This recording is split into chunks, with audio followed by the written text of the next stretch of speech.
Can you hear? Can you hear me? Please tell me.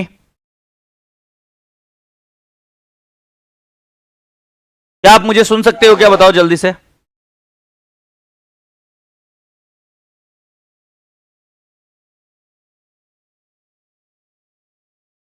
All right, people. नमस्ते नमस्ते नमस्ते रसगुल्लो. अभी बताओ आवाज आ रही है क्या? Can you people listen to me? आवाज आ रही है क्या?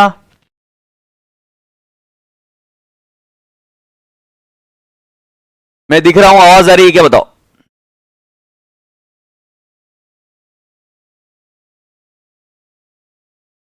ऑल राइट, जय शिव शंभो.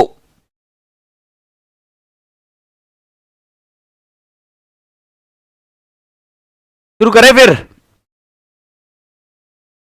तो आज before I start I would like to understand few things. आप में से कितने स्टूडेंट्स का अटेम्प्ट ये दिसंबर 2021 में है? I repeat, how many of you are going to give the attempt in the December 2021? Please let me know first and post that we will be going ahead. अच्छा, I am only requesting those students who are joining today. I am only requesting those students who are joining today. So please let me know how many of you are expected to give your attempt in December 2021. Because my strategy would be different for both the kids. So there are two types of kids which we are expecting in this batch. One is who are going to give their attempt in December 2021.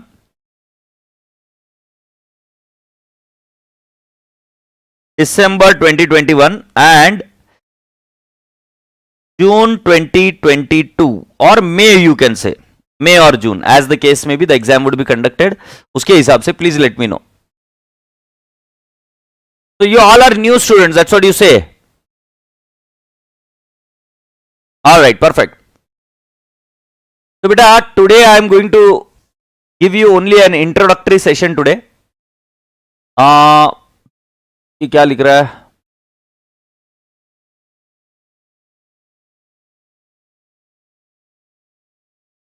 अच्छा, कोई किसी को भी message नहीं करेगा, right? ये जो बच्चा बोल रहा है तरंग वगैरह कि मैं कोई ग्रुप बना रहा हूं और उसके लिए मुझे इंस्टाग्राम पर मैसेज करो, कोई मैसेज ना करे.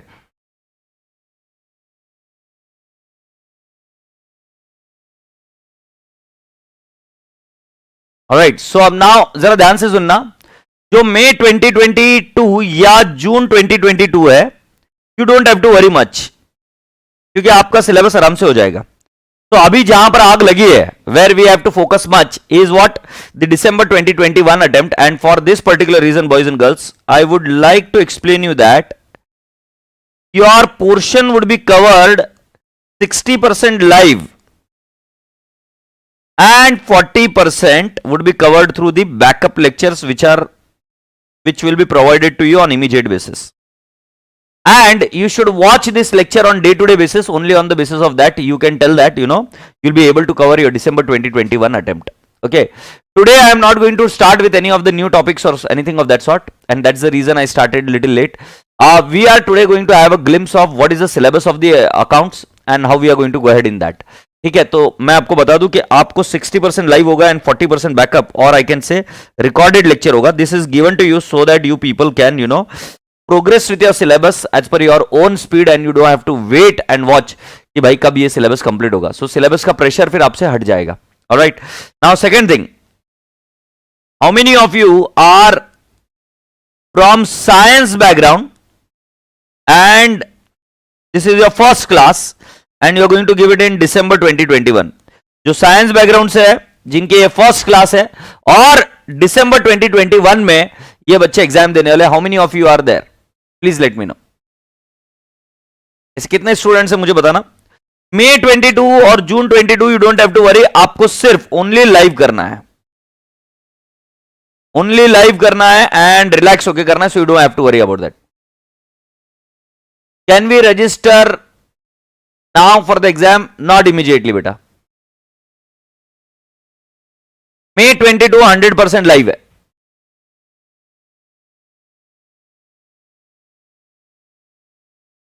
Okay, so there are few people whose first class is today what is of CA foundation and you happen to be from science background, so I'll tell you it is not impossible कि आपका दिसंबर 2021 का attempt crack होगा कि नहीं होगा. It is not impossible, आराम से हो जाएगा. It just that you know you need to be in touch with me. First point, आपका एक ग्रुप बनेगा, आपको मेरे साथ बात करते रहना है कंटिन्यूअसली, राइट, रेगुलरली, और आपको कुछ और असाइनमेंट भी दिए जाएंगे and you need to complete that. Apart from that there is a second thing that you need to watch few basic lectures which I'll be giving it to you. So as I said, you if you are from science background, so we'll be forming a group of you people and on the basis of that group we'll be interacting with you all. Okay, so science background, it is possible, but you have to work little more. You have to work little more. So remember this. तो if you are targeting December 2021 attempt, I will tell you everyone कि अगर आप सोच रहे हो कि sir मैं science background से हूं, सर मैं अभी चालू कर रहा हूं, तो क्या मैंने करना चाहिए कि नहीं करना चाहिए, तो पहला आंसर आपको दे दूं कि बेटा जी दिसंबर 2021 यही वाला अटेम्प्ट आपको टारगेट करना है. The reason is very simple, क्योंकि आपका लॉस कुछ है ही नहीं. क्या लॉस है बताओ मुझे. अगर आप ये अटेम्प्ट देते नहीं हो तो भी आपका ये अटेम्प्ट तो वेस्ट ही जाने वाला है, right.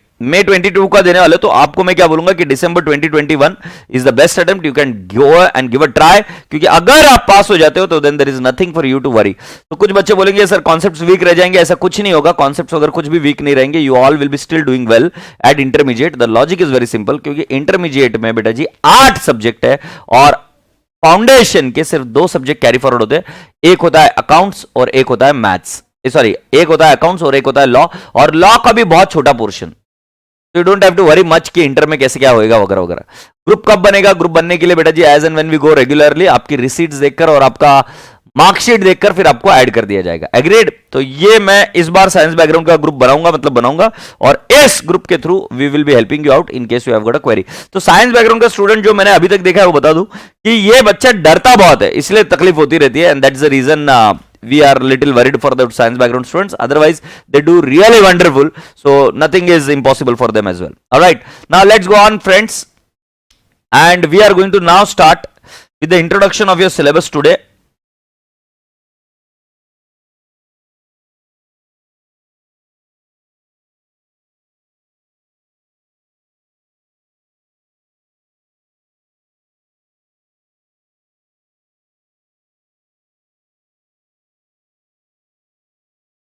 So boys and girls, I am requesting you all कि you please write down this syllabus for you all. ये syllabus आपको लिख लेने का है. Okay, here we go. तो syllabus ये रहा राजा बेटा जी. I will just zoom in. So the first name of the topic is theoretical framework. सभी लोग बच्चे लिखेंगे पहले इसको. Quick, open a notebook and write down the syllabus, because इसके बेसिस पर अभी मैं आपको एनालिसिस दूंगा और कौन से टॉपिक पर आपको ज्यादा इंपॉर्टेंस देना है. अच्छा, 11th-12th में जो मार्क्स मिले उसको जितना जल्दी भूल जाओ उतना आपके लिए इजी होगा और अच्छा होगा. So start writing down this syllabus and 11th-12th को भूल जाना. तुम बोलोगे सर ये तो 11th-12th में भी था. भाई साहब थोड़ी बहुत हेल्प हो जाएगी, 11th-12th में था तो, बट 11th-12th में होने की वजह से ये सोचकर मत चलना कि आप हो जाओगे.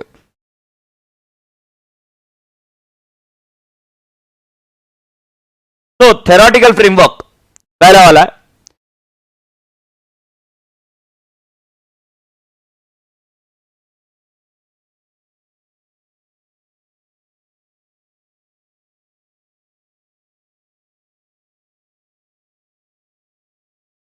ओल्ड स्टूडेंट्स को देखना है क्या? मैंने कहा था कि नहीं देखना है. This is only for the new students. आज की बैच, ये जो अभी बैच चल रही है, this is only for the new students. I have very clearly said this.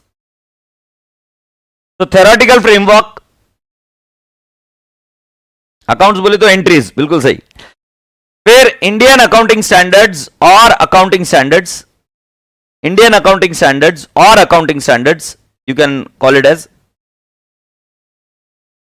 Right down next, capital and revenue expenditure and receipts, capital and revenue expenditure and receipts,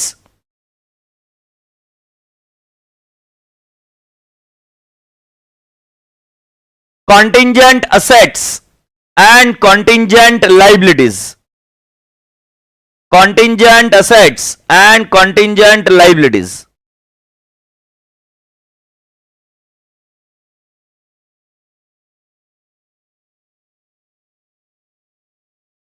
Then you have got recording of transactions, recording of transactions. Again, you can write down cash book and bank reconciliation statement. Cash book and bank reconciliation statement.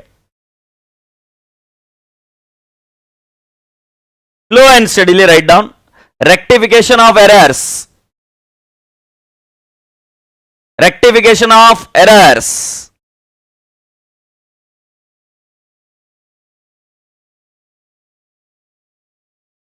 Write down inventories. Next topic, inventories.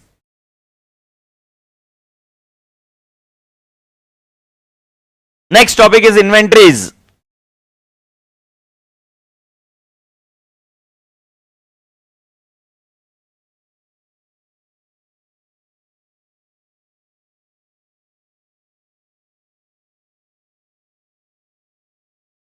Then write down concepts and accounting of depreciation. Concept and accounting of depreciation.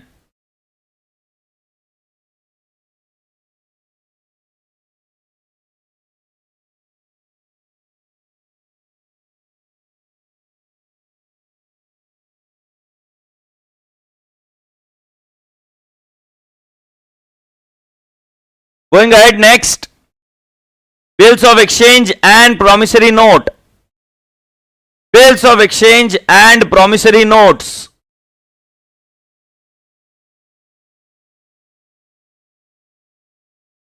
Bills of exchange and promissory notes. Next, sale of goods on approval or return basis. Sale of goods on approval or return basis.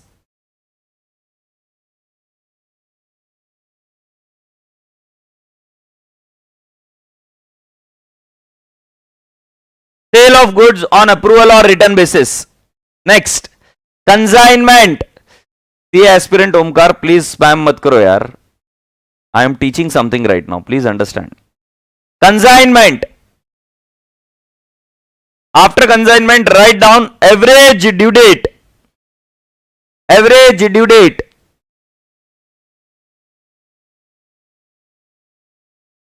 Then write down account current. Write down account current.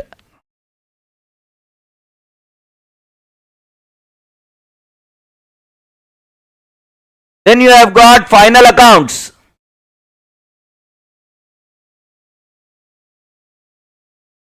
Final accounts. Write down the next, partnership. Partnership.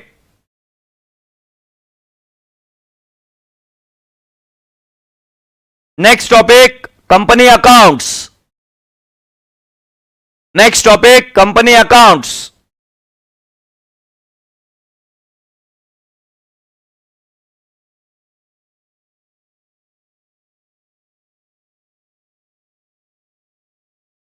Then, boys and girls, you have to write down the name of the last topic. It is called as financial statement of not for profit organization. Financial statement for not for profit organizations.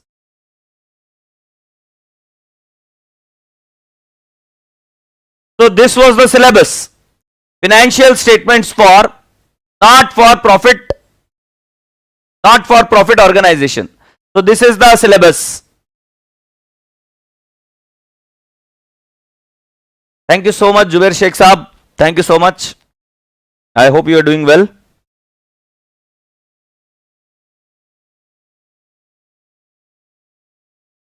Alright, done. अच्छा, अभी मैं आपको एक बात बता दूं कि ये तो हो गया सिलेबस, बट मैं आपको बताता हूं कि आप मुझे एक बात बताइए कि सीरियस लोग चाहिए कि हमें सिंसियर लोग चाहिए? हमारे फाउंडेशन के कोर्स में या सीए के कोर्स में हमें चाहिए एकदम सिंसियर लोग. सीरियस लोग कहां होते हैं? आईसीयू में. ऑलराइट, तो मुझे मेरे बच्चे कैसे चाहिए पता है क्या? कि जो दिन भर खुश रहे, हंसते रहे, खिलखिलाते रहे, ऐसे वाले बच्चे ही सीए आराम से कर पाते हैं। तो तुम्हें अगर लगता है कि बहुत सीए टफ है, बहुत डिफिकल्ट है, मुझे बहुत सीरियस रहना पड़ेगा, भाई साहब मैं अभी तक का एक्सपीरियंस बता दूं, सीरियस लोग आगे नहीं जा पाते। तो रिमेंबर दैट कि बेटा जी आपको एकदम खुशनुमा रहना, you need to be happy and you need to be happy genuinely, you see. Alright, तो अब हम शुरुआत से जब हम बात करना शुरू करेंगे, every lecture will start with a beautiful smile. Now I am explaining a few of the concepts and rules of our batch. So every lecture should start with a very beautiful smile. So when I say you give a smile, I want to understand how you can give a smile. So give me a very very beautiful smile और उसी smile के साथ हम आगे बढ़ पाएंगे। Agreed? So you should always remember that your lecture will start with a beautiful smile. Rule number 2. Whenever you are studying, the point 1 is कि हमें हमेशा एक रूल ध्यान में रखना है, divide and rule. Divide and rule, what does that mean? Britishers सिखा कर गए थे, हम सीखे नहीं अच्छे से। तो डिवाइड एंड रूल, इसका मीनिंग क्या है मैं आपको समझाने की कोशिश करता हूं। Let's see if you can understand that. तो बेटा जी आप ऐसे एक भी व्यक्ति को नहीं मिले होंगे जो हमेशा हारता ही रहा है, और आप ऐसे एक भी व्यक्ति को नहीं मिले होंगे जो हमेशा जीतता ही है। Right? You will never ever find a person who has always won, and you will never ever find a person who has always lost. So remember that if you keep consistently trying, then my dear friends, you will win. In the long run, you will win. तो मुझे मेरे बच्चों से एक ही चीज चाहिए, वो है consistency.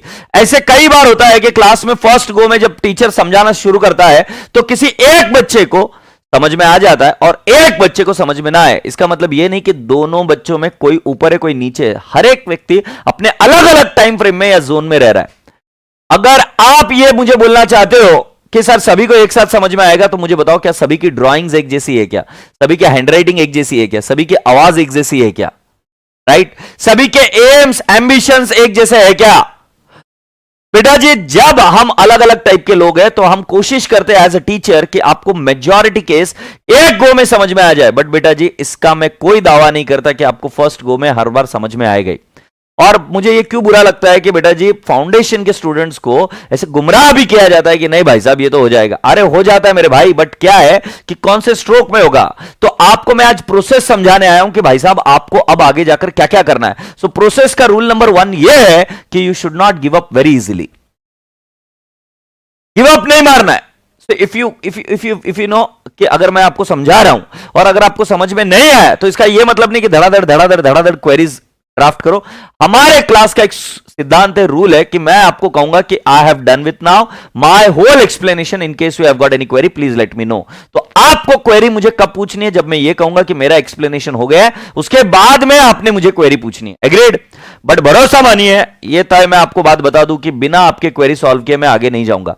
But at the same time अगर आप बाकी के बच्चों का टाइम वेस्ट कर रहे हो तो उस केस में बेटा जी it will not be good for the whole class, और सिलेबस ड्रैग करता है, लेट होता है। तो इसकी वजह से आपको एक बात बता दूं कि बेटा जी आपको क्वेरीज जो है बहुत थोड़ा सा सोच समझ के फिर पूछना है। ऐसा नहीं कि जो चीज मैंने पढ़ाई हुई है वही चीज तुम पॉटी में चले गए थे तो फिर पॉटी से वापस है, अरे सर आपने तो ये चीज बताई नहीं। नालायक गधेड़े, जब पूरा लेक्चर बैठो तब जाके मुझे क्वेरी पूछना, कल का लेक्चर बैठो तो आज क्वेरी पूछना। ऐसा बिल्कुल भी काम मत करना कि आप बिना सोचे समझे क्वेरी पूछ रहे हो। तो बेटा जी एक चीज मैं बता देता हूं कि I promise you are sitting at ear right, and I am promising you through my heart कि मैं आपको हर एक चीज पूरा कॉन्सेप्ट देने की कोशिश करूंगा, and at the same time I will be very faithful to my profession. I will be completely faithful to my profession, क्योंकि मैं ये बिलीव करता हूं कि मुझे मेरी ग्रोथ चाहिए, तो that growth can only come through you.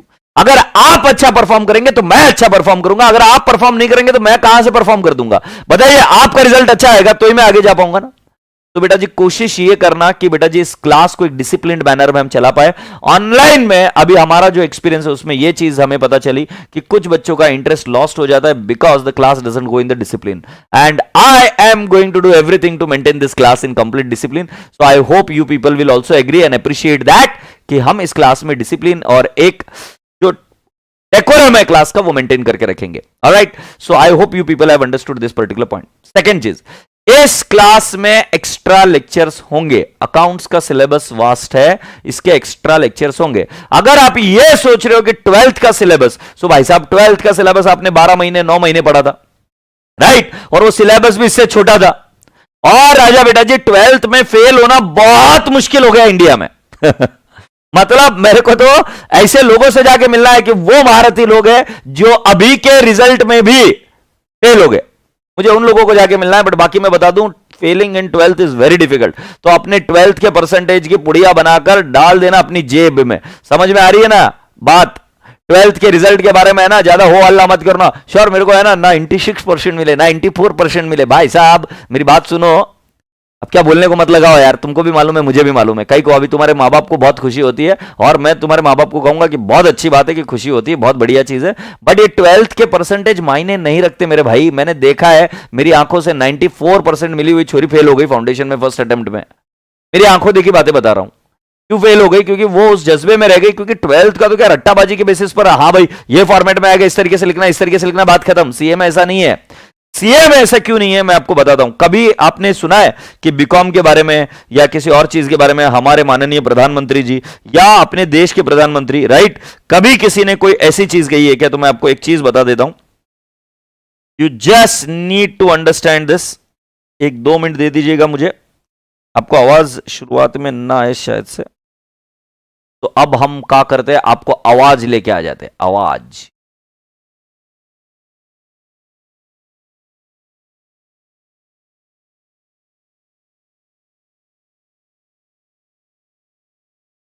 मुझे पहले ये बताओ कि आवाज आ रही है क्या, फिर मैं आपको ये प्ले करूंगा। आवाज आ रही है क्या मुझे बताओ? Can you people listen?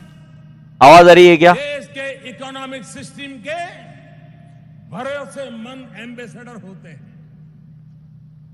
आप सरकार और टैक्स देने वाले नागरिकों और कंपनियों के बीच इंटरफेस का काम करते हैं। आपका सिग्नेचर देश के प्रधानमंत्री के सिग्नेचर की वो ताकत नहीं है जो ताकत एक चार्टर्ड अकाउंटेंट के सिग्नेचर की होती है।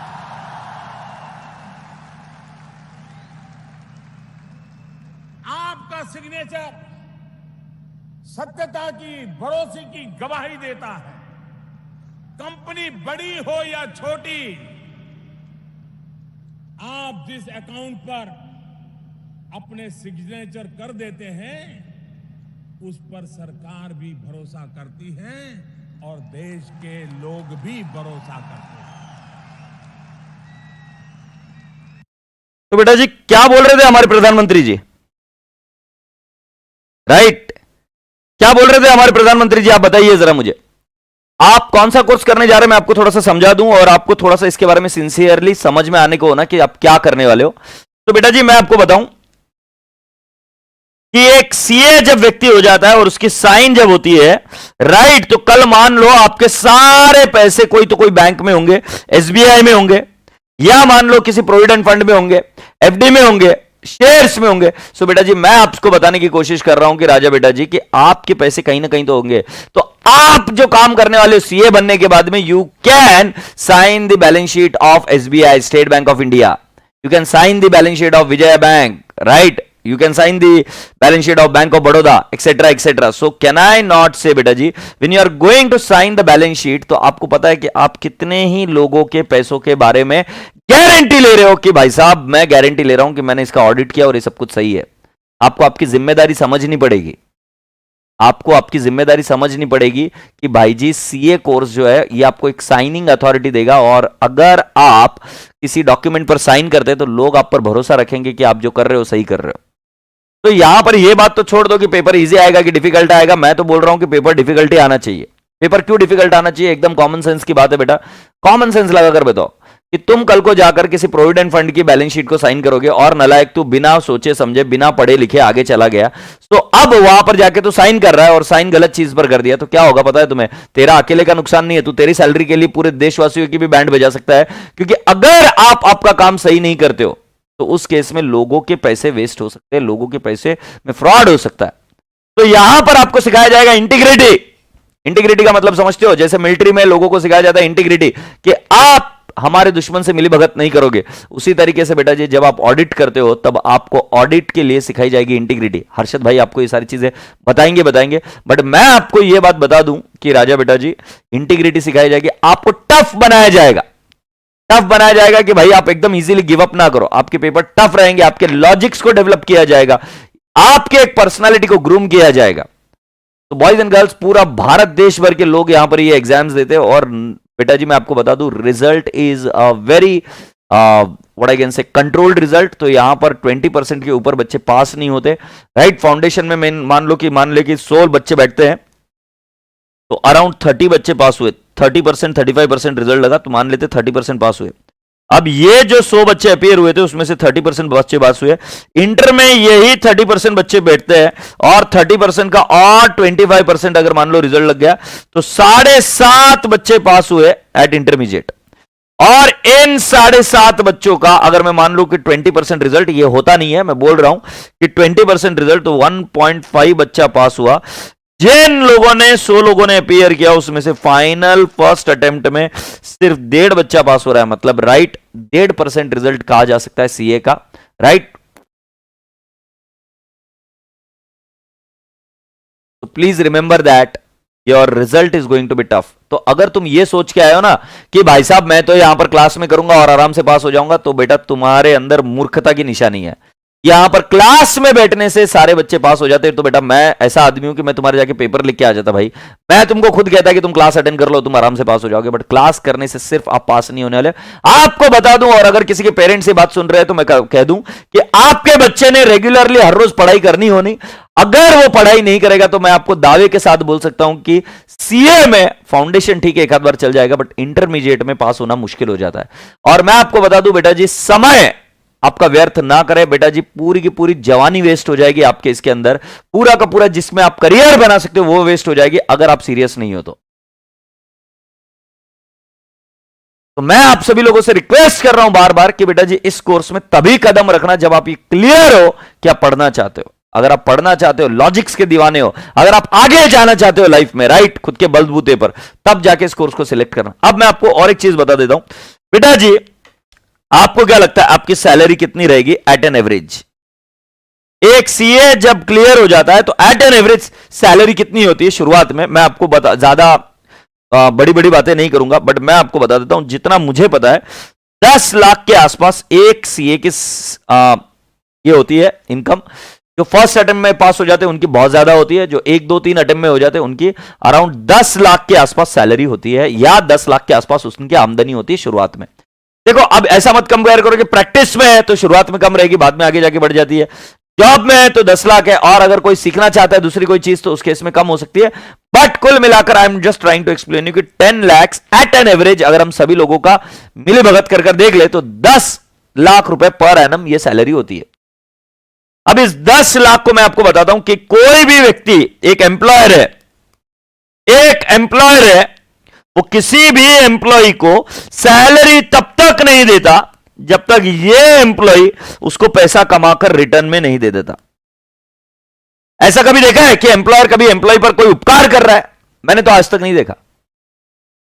कोई एम्प्लॉयर एम्प्लॉय पर उपकार कर रहा है, ऐसा नहीं होता है बेटा। एम्प्लॉयर एम्प्लॉय को तभी रखता है जब एम्प्लॉय के अंदर वो स्किल सेट होता है, जब एम्प्लॉय उसके काबिल होता है तो एम्प्लॉय को रखा जाता है। अब मैं आपको बता रहा हूं कि बेटा जी एम्प्लॉयर अगर एम्प्लॉय को 10 लाख रुपए कमा कर दे रहा है तो इस एम्प्लॉय ने इसको कितना देने को ना, कम से कम 10 लाख रुपए कमाकर देने को ना, कम से कम मैं कह रहा हूं एट बेयर मिनिमम। ठीक है सर, हम समझ गए 10 लाख या 10 लाख के ऊपर भी। तो बेटा जी इस एम्प्लॉयर का कोई तो एक सेटअप रहेगा, कोई तो एक ऑर्गेनाइजेशन रहेगी, कोई तो एक काम करता रहेगा ये, राइट। क्योंकि बेटा जी जब ये एम्प्लॉयर उसको सैलरी दे रहा है तो क्या ऐसे थोड़ी ना कि हवा में बैठकर या पेड़ के नीचे बैठकर काम कर रहा है, ऐसा थोड़ी ना है। ये उसको एक कैपिटल इन्वेस्टमेंट कर कोई एक जगह बनाता है और वहां पर ये सारे लोग बैठकर काम करते हैं। तो बेटा जी समझने की कोशिश करो, अगर एम्प्लॉयर का रेट ऑफ रिटर्न है 20%, मतलब हर एक बिजनेस के अंदर रेट ऑफ रिटर्न होता है 20%, वो एम्प्लॉयर कमा रहा है 20%, वो एम्प्लॉयर अगर वो कमा रहा है तो बेटा जी क्या मैं बोलूं कि 100 रुपए के ऊपर उसको 20 रुपए मिल रहे हैं, तो कोई आदमी अगर कह रहा है कि मुझे 10 लाख रुपए चाहिए तो उसने कितने रुपए इन्वेस्ट करना होना, right. So can I not say 10 into 100 divide by 20, so he has to invest at least 50 lakh. तो बेटा जी 50 लाख रुपए इन्वेस्टमेंट करेगा तब जाके बेटा जी आपको वो 10 लाख रुपए दे पाएगा। तो समझने की कोशिश करो, सीए को तुम ऐसे बोलते हो ना कि आपको मैं बोलता हूं ना कि भाई सीए को 10 लाख रुपए दिए, तो बेटा सीए को 10 लाख रुपए दिए, इसका मीनिंग समझ रहे हो कि पीछे अगर कोई मैन्युफैक्चरिंग एंटिटी है तो वो 10 लाख रुपए दे रहा है, तो उसको 10 लाख रुपए पहले कमाने भी पड़ेंगे, और 10 लाख रुपए कमाने के लिए उसको कितना कैपिटल इन्वेस्टमेंट करना पड़ेगा? कम से कम 50 लाख रुपए, अगर उसका रेट ऑफ रिटर्न 20% है तो। मतलब एक सीए अगर वहीं जाकर बैठता है, करता है, और उसको जो पे आउट मिलता है, तो बेटा जी उसके पीछे जो बैकग्राउंड में इन्वेस्टमेंट है, it is at least somewhere around 50 lakh rupees. तो बेटा जी ये आपके ऊपर भरोसा होता है कि कोई आदमी आपके ऊपर दांव खेलने को तैयार है कि भाई साहब हम तुम्हारे लिए इन्वेस्ट करने के लिए तैयार है, ये दांव खेल रहा है। और जो आदमी 50 लाख रुपए इन्वेस्ट नहीं कर सकता, वो आपको 10 लाख रुपए कहां से नकल दे देगा साल साल के? 20% रिटर्न है, तो this is what the kind of investment which has to go into it, and then the person starts paying you. I hope you people are understanding it. तो बेटा जी आप कोई छोटी मोटी प्रोफेशन में एंटर नहीं कर रहे हो, तो भगवान के लिए हाथ जोड़कर विनती है, क्योंकि मैं जो अभी पहले मेरे पास्ट का एक्सपीरियंस है उसके बेसिस पर बातें कर रहा हूं कि आपको आपका 11th 12th में जो किया, जैसे मार्क्स मिले, उसको बेटा जी यहां पर कंपेयर करना उचित नहीं है, क्योंकि वो कंपैरिजन इसलिए अच्छा नहीं है क्योंकि बेटा जी उधर के ऑब्जेक्टिव अलग थे और इधर के ऑब्जेक्टिव अलग है। वहां पर फेल होना मुश्किल था, यहां पर पास होना मुश्किल है। वहां पर बेटा जी आप आंसर लिख के आ जाते थे तो बेटा जी आपको स्टेप वाइज मार्किंग्स मिल जाती थी, बट अगर एग्जामिनर को यहां पर पता चल गया है ना कि इस बच्चे को नहीं आता है, इसके लॉजिक्स क्लियर नहीं है, तो they will not give you the marks, right? So I hope you people have understood so far. Now boys and girls, it's time that we understand what are the,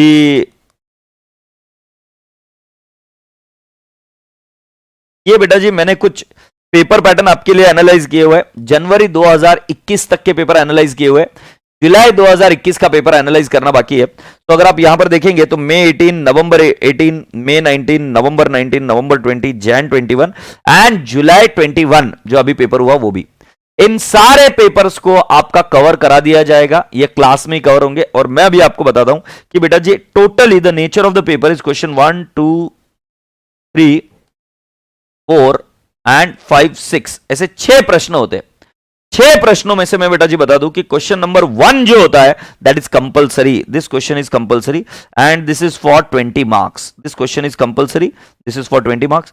the remaining 2, 3, 4, 5, 6, इन चारों प्रश्नों में से, 5 प्रश्नों में से you have to solve any 4। सो इनमें से कितना? एनी 4। तो how many marks paper you get? You generally get question paper of 120 to 125 marks. तो मैं आपको वापस बता दूं कि बेटा जी 6 क्वेश्चंस होते हैं। पहला क्वेश्चन 20 मार्क का होता है और बाकी के जो 5 क्वेश्चन है उनमें से एनी 4 होता है, और बात ध्यान रहे कि प्रत्येक क्वेश्चन 20 मार्क का होता है। तो इस तरीके से अगर आप देखेंगे so there would be 120 to 125 marks. Why 125 I am saying? I will explain you over a period of time. Now please focus. The question number 1 is generally an objective question which includes true and false, which includes distinguish between, which includes short notes or small question. तो पहला जो question होता है it is for 2 marks etch, 2 mark के आपको यहां पर 6 प्रश्न मिलते हैं, राइट? कभी 6 प्रश्न मिलते हैं, कभी 5 मिलते हैं, कभी 6, 4 ऐसा कुछ भी मिल जाता है। तो बोलने का तात्पर्य यह है कि 2 into 6 ये जो है 4-4 मार्क का एक क्वेश्चन मिलता है और 4-4 मार्क का एक क्वेश्चन मिलता है। सो पहला क्वेश्चन जो होता है वो मैं बता देता हूं कि वो ऑब्जेक्टिव टाइप का होता है, ट्रू और false. It is little bit based on theory also. Go to the next. When you go to the question number 2, it generally includes 10 marks का एक क्वेश्चन या 5 मार्क्स के 2 क्वेश्चंस, और 10 और 5 marks. So I am just trying to tell you कि आपके breakup में यहां पर मैं बता दूं कि कितने टाइप के क्वेश्चंस आते हैं। तो हियर वी गो। तो बेटा जी you will have 10 marks, 2 marks, 4 marks and boys and girls 5 marks, sometimes 15 marks और 20 मार्क्स। मैं आपको बता रहा हूं कि आपके एग्जाम में जो क्वेश्चन आते हैं 10 मार्क के, 2 मार्क के, 4 मार्क के, 5 मार्क के, ये क्वेश्चन का वेटेज होता है एटलीस्ट अराउंड 70% प्लस, और 15 और 20% का वेटेज होता है अराउंड 20%, राइट? सो मैं आपको बोलने की कोशिश यह कर रहा हूं कि पेपर आपका टफ नहीं आता है, पेपर इजी होता है, क्योंकि आप देख लीजिए जिनका वेटेज कम है वो क्वेश्चन ज्यादा पूछे जाते हैं। 70 to 80% is for what? They are devoted to the questions which are below 10 marks each. तो अगर कोई क्वेश्चन 10 मार्क के नीचे आ रहा है तो वो टफ कैसा हो सकता है? 15-20 मार्क का क्वेश्चन समझ सकता हूं कि लेंदी है, डिफिकल्ट है. So boys and girls, the objective of ICI is not to ask you difficult question, but they want to teach you the whole of the gamut. मतलब पूरा का पूरा सिलेबस को कवर करना चाहते हो पेपर में. इसीलिए बेटा जी 2-2 मार्क से लेकर 4-4 मार्क तक के क्वेश्चन है. तो ध्यान रहिएगा कि 12th में जो सीख के आए थे, ये ऑप्शन में छोड़ के चला जाता हूं. ऑप्शन में कुछ भी नहीं छोड़ना है. I repeat, in CA curriculum you should not leave anything in the option. देखो ध्यान में रखना, आपके मां बाप के ड्रीम्स ये पूरे सीए कोर्स और इस एग्जाम से जुड़े हुए. आप मुझे बताइए, अगर गलती से भी एक आध क्वेश्चन कोई ऐसा आ जाता है कि जो ऑप्शन में छोड़ा था आपने और वो कंपलसरी टाइप में आ गया, या ऐसा हो गया कि वो क्वेश्चन आपको दूसरा जो है वो बन नहीं रहा ऑप्शन वाला, तो बेटा जी आप मुझे बताइए कि यहां पर who is going to lose? It's you who is going to lose it. तो मैं बता रहा हूं कि अगर आपको थोड़ा ज्यादा मेहनत करना पड़े ना तो कर लेना. अगर मान लो 100 घंटे की पढ़ाई में अगर कोई आपको कहे कि भाई 10 घंटा और पढ़ ले बट तू श्योर शॉट पास हो जाएगा, और 100 घंटे में अगर मैं ये कहता हूं कि तुम पास नहीं हो सकते शायद से, तो मैं अगर आपकी जगह होता तो मैं 110 आवर्स पढ़ता ही पढ़ता. मैं चांसेस पर नहीं जीता. तो I am trying to explain you कि सीए कोर्स का ऑब्जेक्टिव क्या है कि वो आपका पूरा ओवरऑल सिलेबस कवर कराते हैं पेपर में भी. तो उस केस में ये बहुत ज्यादा जरूरी हो जाता है कि you write 100 marks paper and you don't leave anything in the option. One more thing here also we should remember कि वाटर का बॉइलिंग पॉइंट क्या है. वाटर बॉइलिंग पॉइंट क्या है? What is the boiling point of the water? If you could answer me, right? Let me understand from you. क्या water का boiling point होता है?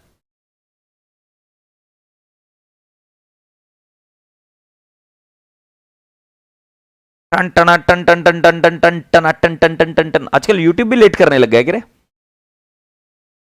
अरे पानी देना रे, पानी देना, पानी देना. तो तुम बोल रहे हो 100 degrees. Very good, very good. तो आपने लिखा 100 degree Celsius. So let me ask you, suppose you are at 98 degrees. So will the water convert into water vapor at 100 degrees? It gets converted into water vapor. But क्या आप 98 degrees पर उसको water vapour में convert कर सकते हो क्या? जल्दी से मुझे सोच के बताइए.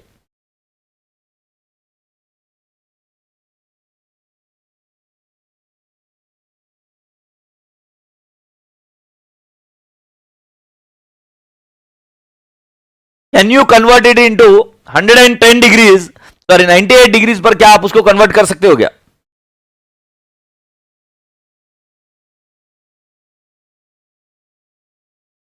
I am still waiting for A answer.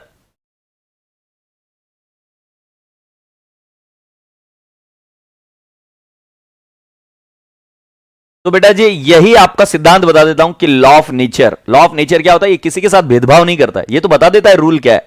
Rule ये है कि 98 डिग्रीज पर वाटर बॉयल नहीं होता. तो अगर तुम जाके वाटर को बोलोगे या इस नेचर को बोलोगे क्या है यार इतनी सी बात नहीं समझता क्या, 2 ही तो डिग्री है ना, 98 डिग्री तो लेके आया ना, चल चल बॉयल हो जाना, तो वो बॉयल नहीं होगा. इनफैक्ट मैं आपको बता देता हूं 100 डिग्रीज पर it starts boiling but it doesn't boil completely. मतलब अगर आप 100 डिग्रीज पर आकर पहुंच के छोड़ दोगे उसको तो it is not going to evaporate. तो जब आपको फाउंडेशन से इंटर में जाना है तो जो करना है वो करना है. You just can not be beggar कि मेरे को दे दो सर, मैं इतना सा ही पड़ेगा बट मेरे को दे दो सर, ऐसा वाला अगर एटीट्यूड रहेगा तो नहीं चलेगा मेरे भाई. जैसा वाटर 98 डिग्रीज पर बॉयल नहीं करेगा, वो 0 से लेकर 98 डिग्रीज तक आया, इतना बड़ा सफर करके आया, बट फिर भी राजा बेटा जी it is not going to be fruitful because it can not get converted into water vapour unless and until at least it is 100 degrees and you just can not touch 100 degrees and come back. You have to stay at 100 degrees for longer. So I am just trying to tell you कि बेटा जी आपको भी अगर foundation से intermediate में जाना है, so whatever is being required for the CA course you have to complete it completely. You cannot just say that कि यार इतना तो किया ना सर फिर पास हो जाने को. नहीं, फिर अगला अटेम्प्ट आता है. हमारे यहां पर एक पोएम है, fight fight never surrender, fight fight never surrender, after में there is November, Where there is a will, there is a way. After November, there is a May. तो बेटा जी अगर इस चक्कर में नहीं फंसना चाहते हो ना, मई नवंबर हमारे मंथ्स होते हैं जब एग्जाम्स होती है सीए की. अगर इस चक्कर में नहीं फंसना चाहते हो तो एक चीज का बात ध्यान रखिएगा बेटा जी कि आपको यहां पर 100% देना है एंड कोई भी चीज ऑप्शन में नहीं छोड़. ये आज ही गार्ड बांध लो, ऑप्शन में नहीं छोड़ना है. Don't go in a CA course like a beggar कि मैं इतना किया हूं मुझे पास करा दो, गया वो दिन। और यहां पर पासिंग परसेंटेज कितना है? 50 marks is the passing percentage for aggregate, मतलब प्रत्येक सब्जेक्ट में आपको कम से कम 40 चाहिए और सारे सब्जेक्ट्स मिलाकर आपके 50% मार्क्स होने चाहिए। 50% of the marks is what you should get it. And इसके अंदर आपको बाकी की चीजें बताई देंगे, हर एक फैकल्टी की कौन से 2 पेपर एमसीक्यूज बेस्ड होते हैं और कौन से 2 पेपर रिटन बेस्ड होते हैं। Law and accounts paper are going to be written paper, alright, and mathematics and economics are going to be MCQ based paper, alright. So let's go on. Alright, तो बेटा जी इसका ही analysis मैं भी आपको बता देता हूं। तो if you want to take a screenshot of this you can take it up. जुलाई का नहीं है बट बाकी का पूरा है। तो इसके अंदर देख लो बेटा जी 20 मार्क्स का, इधर ये देखो 70 marks questions were asked, 70 marks questions were asked in form of 10 marks. मतलब 7 क्वेश्चन पूछे गए थे 10 मार्क के लिए और 5 मार्क के क्वेश्चन पूछे गए थे 10 एंड 4 मार्क के पूछे गए थे 8। So if you take up the total which is below 10 marks or 10 marks, so I can say 70, 80, 88 marks paper. I cannot say it was difficult, it has to be easy क्योंकि 10 mark का question difficult आता ही नहीं है। Now boys and girls, can I not say year 60, year 25 and year 8? So beta ji what would be the amount? 60 plus 25 plus 8 will be equal to how much? 93 marks. 93 marks was asked in the easy questions. Can you please check? मतलब out of 120 marks you are getting 88 marks which are easy, 93 marks which are easy. Now let's go on. 80, 20 and 8, year 108 marks का question पूछा गया था, वो easy था। Then 60, 25 and 8. So beta ji, can I not say here also 93 marks was asked in form of easy questions. Then boys and girls, I say 70, 30 and 8. It is 108 marks. 108 marks was the paper which was easy. And boys and girls, here 60. I'm sorry.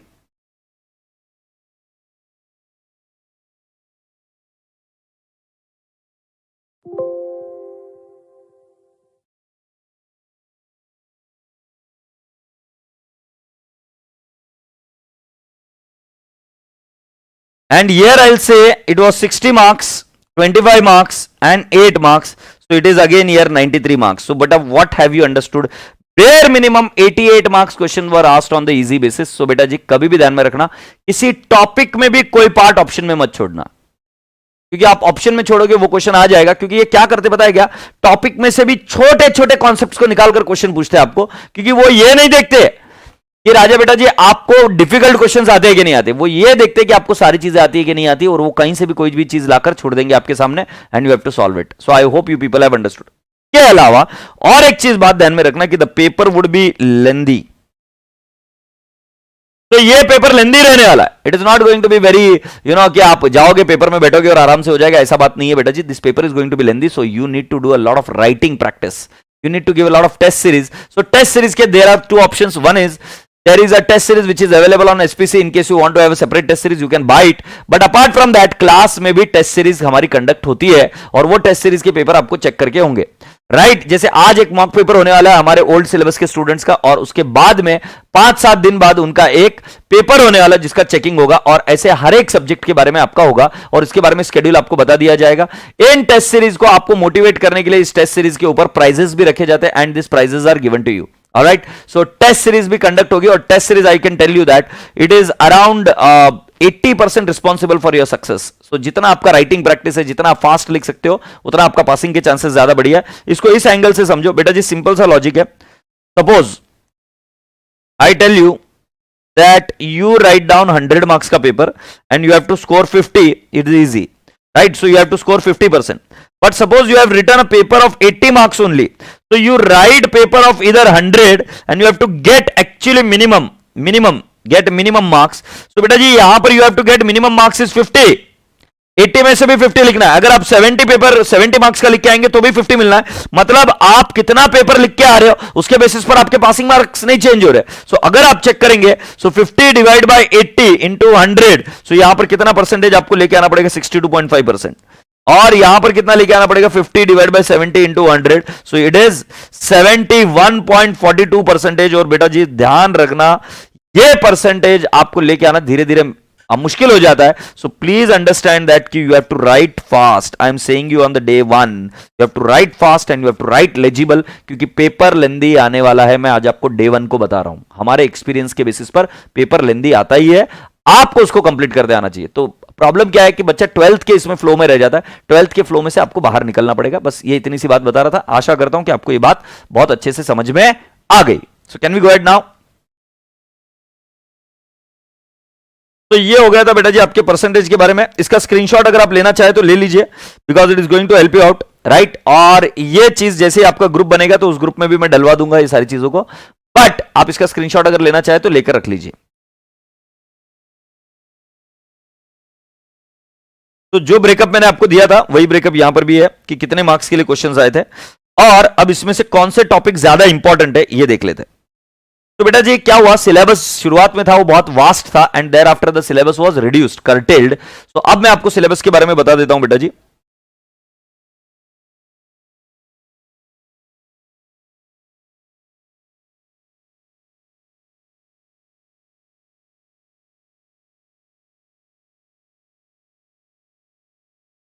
ये final chart ये रहा।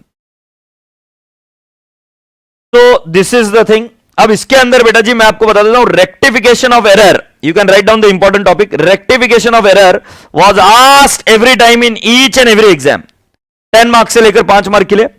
Bank reconciliation statement was also asked, so rectification of error, bank reconciliation statement करना ही करना है, right. प्रत्येक exam में पूछा गया।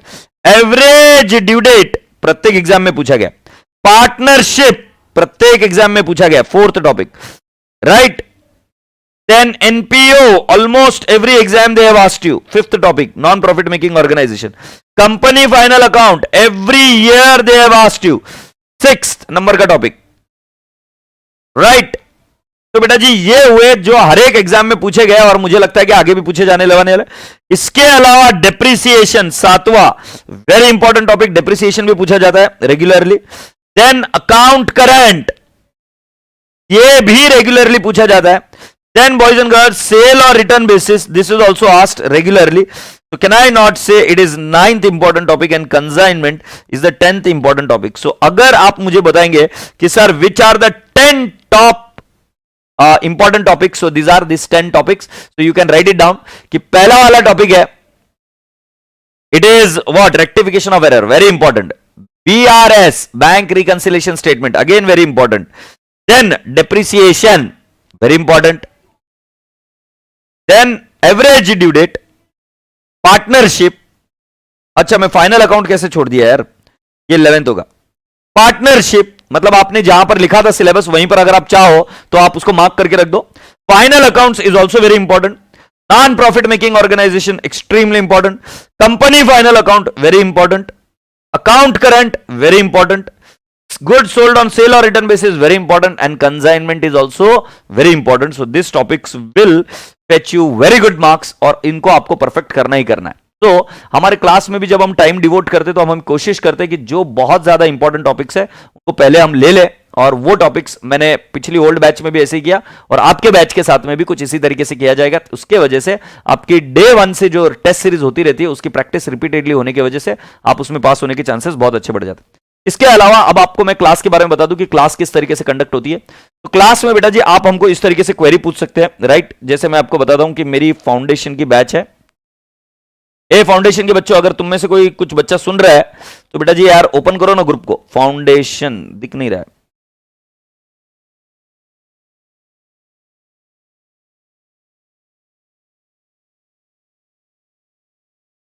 अरे ग्रुप को ओपन कर दो भाई, फाउंडेशन।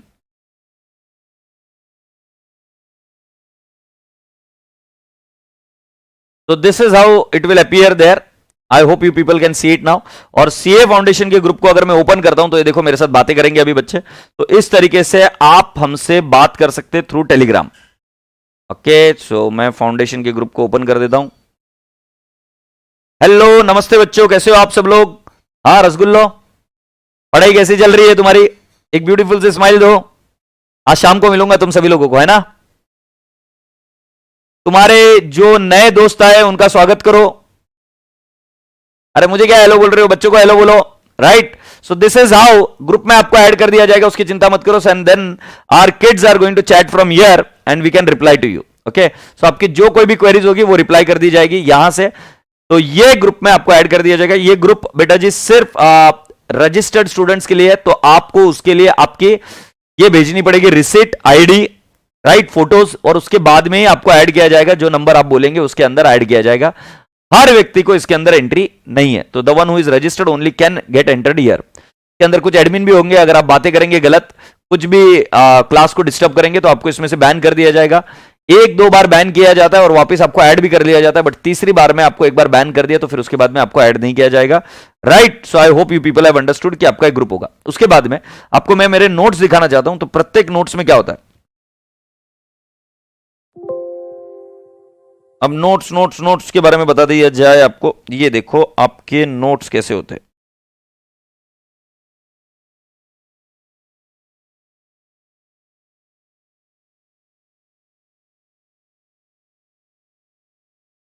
तो आपको ऐसी टोटल 5 वॉल्यूम मिलने वाली है। आई रिपीट, 5 वॉल्यूम मिलने वाली। अरे सीए फाउंडेशन की बुक्स देना। हाँ, ये ऐसी आपको 5 वॉल्यूम्स मिलने वाली है। Volume number 1, volume number 2, sorry 4 है, सॉरी, फिर ये वॉल्यूम नंबर 2, ये 3 और ये 5। और इसके अलावा आपको एक छोटी पॉकेट बुक भी मिलेगी जिसका नाम है कीनोट्स। ये कीनोट्स है क्या? अरे कीनोट्स है क्या? कीनोट्स है क्या?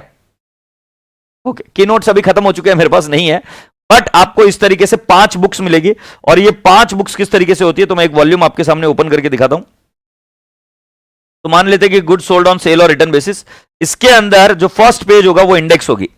ओके, और इस इंडेक्स के अंदर अगर आप ध्यान से देखेंगे तो इधर लिखा हुआ रहेगा R1, R2, R3।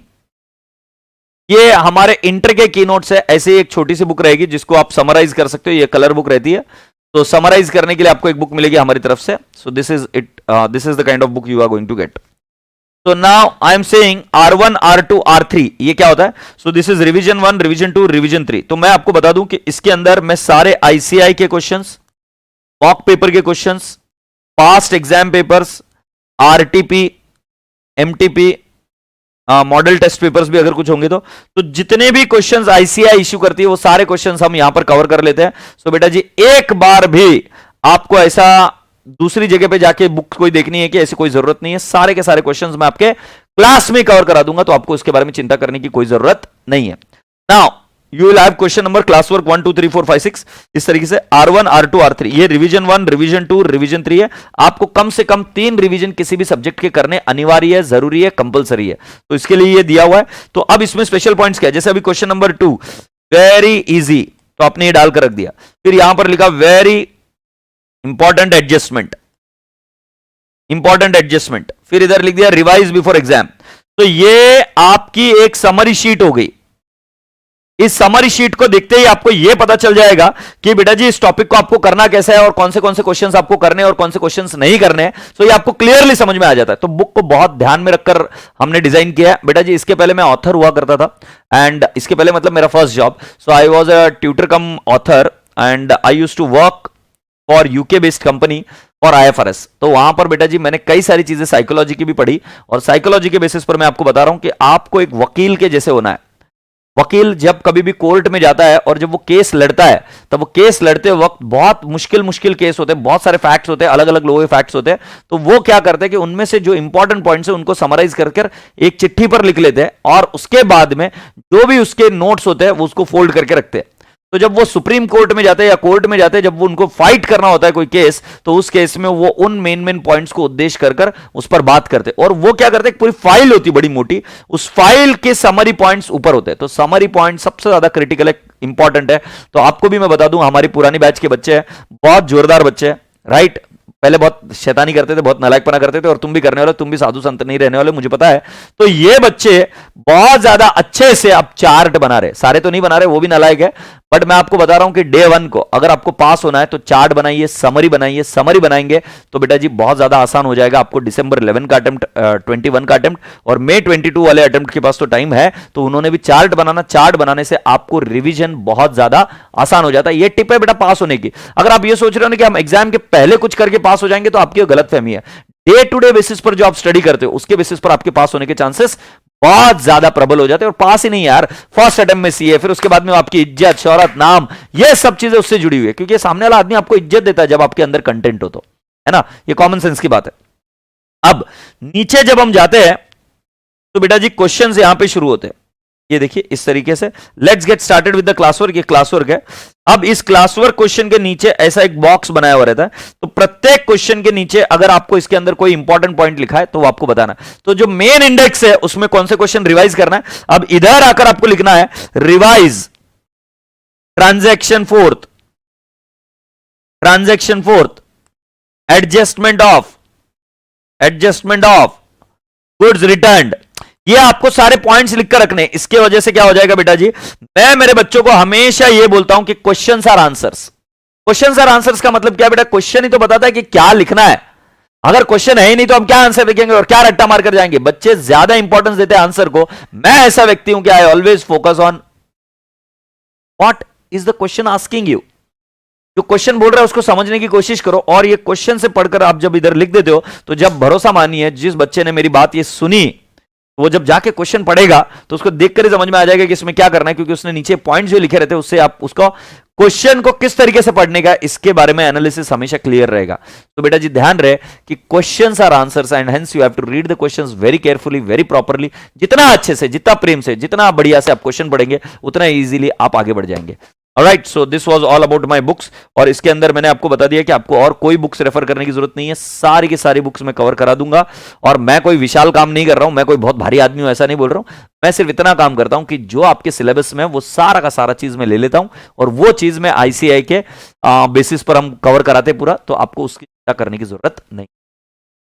कितने घंटे पढ़ाई करनी चाहिए, तो बेटा जी आपने खाना पीना, जेवायचं, झोपायचं आणि खाना पीना सोना, राइट।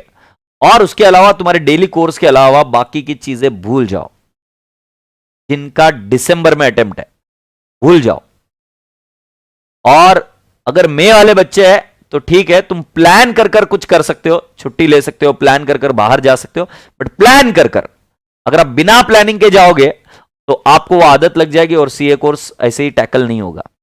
तो whether you are pen drive class student, on drive class students, live class students, आपको डिसिप्लिन में हर रोज लेक्चर लाइव करने की जरूरत है। अच्छा, कई बार ऐसा होगा कि बेटा जी हमारे यहां पर कुछ टेक्निकल प्रॉब्लम होगी, तो जब टेक्निकल प्रॉब्लम होगी तो हम शायद आपका लेक्चर ना ले पाए, बट उसका कॉम्पेंसेशन हो जाएगा by taking the extra lecture.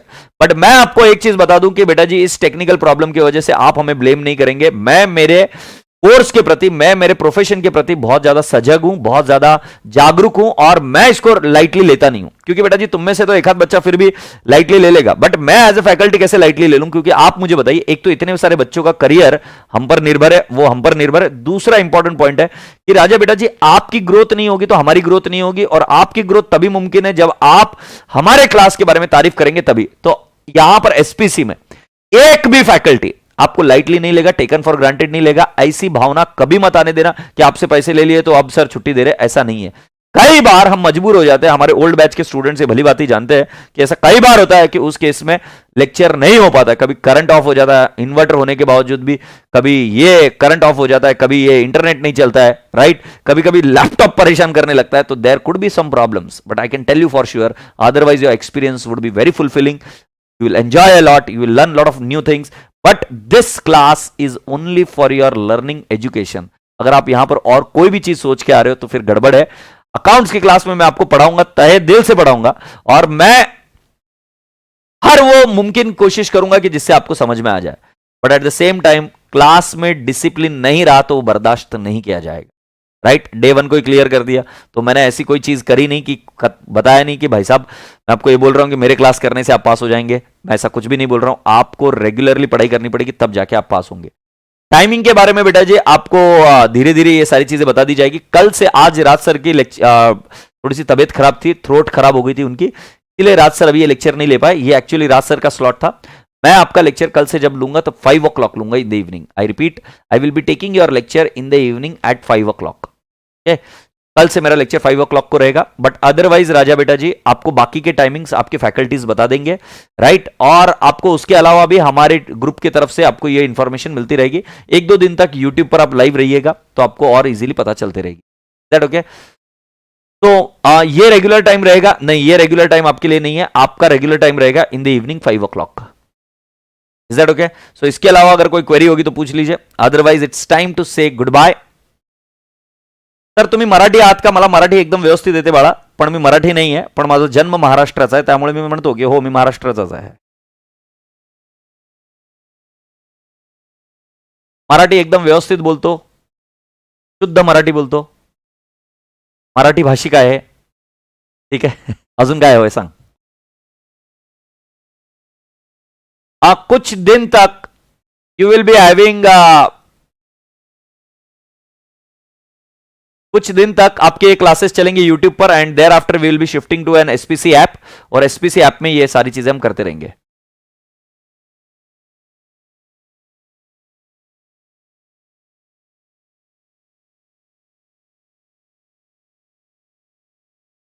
BCK और बीसीआर क्लास इसके थोड़ी देर बाद में होगी, राइट। आपको 2 बजे के आसपास क्लास होगी।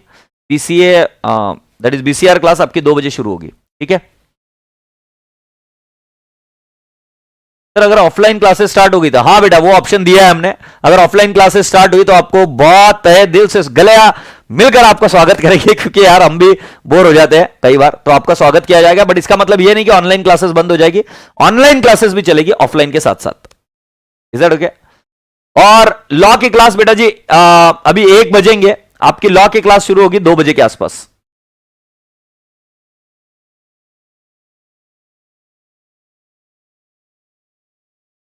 वाईजी गेमर तुम कब पढ़ोगे ये सारी चीजें बता दी जाएगी, अभी कुछ दिन क्लास कर लो आपको पता चल जाएगा, डोंट वरी। लॉ क्लास 2 बजे होगी, आई रिपीट लॉ की क्लास 2 बजे होगी। आपका शेड्यूल बता दूं पूरा,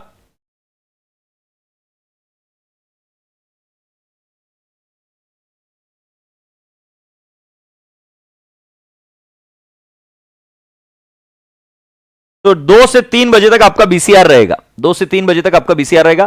साइंस बैकग्राउंड के स्टूडेंट्स को मैं बता दूं, और मैं खुद आपको शब्द दे रहा हूं यहां पर बैठकर कि बेटा जी बिल्कुल डरने की जरूरत नहीं है, you don't have to worry, I will take care of your science. से कॉमर्स में आपको जो शिफ्ट होना है, माइग्रेट होना, बहुत आराम से करा देंगे, चिंता मत करना, सिर्फ डरना मत, और किसी और की बातों पे भरोसा मत रखना। भाई साहब मैं इधर बैठा हूं, तुम मुझसे बात करना, मैं जहां तक पॉसिबल होगा आपसे बात करूंगा, और बोल रहा हूं कि don't have to worry about this, हो जाएगा सब कुछ, है ना। साइंस बैकग्राउंड के स्टूडेंट डरना मत। जिनकी इंग्लिश कमजोर है, कोई एक बच्चा पूछ रहा था इंग्लिश कमजोर है, तो उनको डरने का है क्या, तो मैं उनको बता दूं कि उनको भी डरने की जरूरत नहीं, बट इंग्लिश को स्ट्रांग करना है। और बेटा अगर मान लो तुम सीए कोर्स करते हो नहीं करते हो, बट ये इंग्लिश की भाषा जरूर सीखना बेटा जी, क्योंकि आने वाले समय में जैसे अभी हम वेबसाइट पे जाते हैं, अगर ऑनलाइन काम करना है तो बेटा जी वो इंग्लिश में होता है, राइट। तो इंग्लिश में आपको चीजें आना जरूरी है, तो इंग्लिश सीखना पड़ेगा, भले ही आप कोई भी कोर्स करो। सर मॉड्यूल प्रैक्टिस करना है आपका बुक, बेटा जी दोनों ही चीजें कर लो, कोई दिक्कत नहीं है, बट मॉड्यूल पूरा का पूरा 100% मैं कवर करा दूंगा। पूरा अकाउंट्स यूट्यूब पर होगा क्या? नहीं बेटा जी, अकाउंट्स के कुछ लेक्चर्स, डेमो लेक्चर्स यहां पर यूट्यूब पर होंगे, और उसके बाद में you will be shifted to the SPC app, right. उसके लिए आपको अगर एडमिशन लेना है तो swapnilpatniclasses.com इस पर जाकर आप एडमिशन ले सकते हो, राइट। या फिर यहां पर एक ये भी रहता है, उसके लिंक भी होते हैं इसके डिस्क्रिप्शन में, तो आप वहां पर भी जाकर देखेंगे तो आप वहां से भी एडमिशन ले सकते हो, ठीक है। So with this boys and girls it's time to say bye bye, God bless you all, take care, lots of love, और ध्यान रखिएगा। जाते जाते एक वीडियो दिखा के जा रहा हूं आपको, जो बच्चा इस वीडियो को फॉलो करेगा वही बच्चा आगे जाएगा, तो प्लीज समझने की कोशिश करना कि आपको सीरियस नहीं रहना है, मेरा बच्चा मुझे चाहिए सिंसियर। तो जाते जाते एक वीडियो देखकर जाते जो मैं आपके लिए लेके आया हूं, तो प्लीज इस वीडियो को अच्छे से समझिएगा। Girls, with this video I just would like to tell you that कि मेरे क्लास में आपको हर एक चीज की छूट है. मस्ती करो, डिसिप्लिन रखना, बस मस्ती करो. अब बातें कर सकते हो, राइट? तो सीरियस मत रहना, सिर्फ सिंसियर रहना, है ना? एकदम सीरियसली बातें मत करना. तो बाकी मुझे पता है कि तुम छोटे हो, मैं भी जब तुम्हारी उम्र का था तो कितनी मस्ती किया करता, तो मैं तुम्हें बता नहीं सकता. मतलब इतनी मस्ती किया करता था. तो आई एम टेलिंग यू कि आप मस्ती कर सकते हो, मुझे कोई प्रॉब्लम नहीं है, क्योंकि मुझे वो बच्चों में जब बचपन दिखता है ना, तभी मजा आता है. तो you are all free to interact with me, मस्ती कर सकते हो, but at the same time discipline needs to be maintained. That's it. With that boys and girls, so I'm signing off. Bye bye. God bless you all. Take care. Khuda Hafiz. Lots of love. Right?